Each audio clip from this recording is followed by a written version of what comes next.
বন্ধুরা আজকের ভিডিওটিতে আমি আপনাদের বলবো কিভাবে আপনারা যে কোনো মোবাইল ফোনের কিবোর্ডের সাউন্ড অফ করবেন।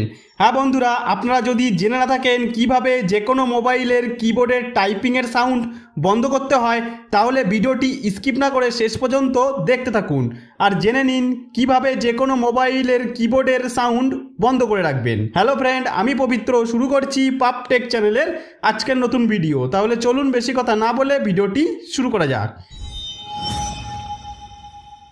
তো বন্ধুরা, যে কোনো মোবাইলের কিবোর্ডের সাউন্ড বন্ধ করতে হলে সবার প্রথমে আপনি আপনার মোবাইলের যে কোনো অ্যাপ্লিকেশনে গিয়ে কিছু লিখতে গেলে যেমনভাবে ওপেন করতে হয় এইভাবে কিবোর্ডটি ওপেন করে নেবেন। কিবোর্ড ওপেন করার পর এখানে আপনারা সেটিংসের একটি লোগো দেখতে পাবেন, কিন্তু যদি এখানে আপনারা এই কিবোর্ডের ওপর কিছু টাইপ করে থাকেন তাহলে এখানে এই সেটিংস অপশানের লোগোটি দেখতে পাবেন না। তাই যদি কিছু কিবোর্ডের ওপর টাইপ করে থাকেন তাহলে সেই টাইপ করা অক্ষরগুলি কেটে দিলেই সেখানে এই সেটিংসের লোগোটি দেখতে পাবেন। এছাড়া আপনারা যদি এখানে এই সেটিংসের লোগোটি খুঁজে না পান তাহলে সাইডে এখানে ক্লিক করলেই এরকমভাবে এখানে আপনার সামনে সেটিংসের লোগোটি চলে আসবে। তো বন্ধুরা, মোবাইলের কিবোর্ডের সেটিংসের লোগোটি খুঁজে নিয়ে তারপর এইভাবে ক্লিক করবেন। ক্লিক করলে আপনার সামনে এরকমভাবে আপনার মোবাইলের কিবোর্ডের সেটিংসগুলি চলে আসবে, যেমনটি আপনারা আমার মোবাইলের স্ক্রিনে দেখতে পাচ্ছেন। তো বন্ধুরা, মোবাইলের কিবোর্ডের সাউন্ড বন্ধ করতে হলে এই অপশানগুলির মধ্যে এখানে আপনারা ওপরের দিকে প্রিফারেন্স নামে একটি অপশন দেখতে পাবেন, এর ওপর ক্লিক করবেন। ক্লিক করলে আপনার সামনে এরকম একটি পেজ চলে আসবে।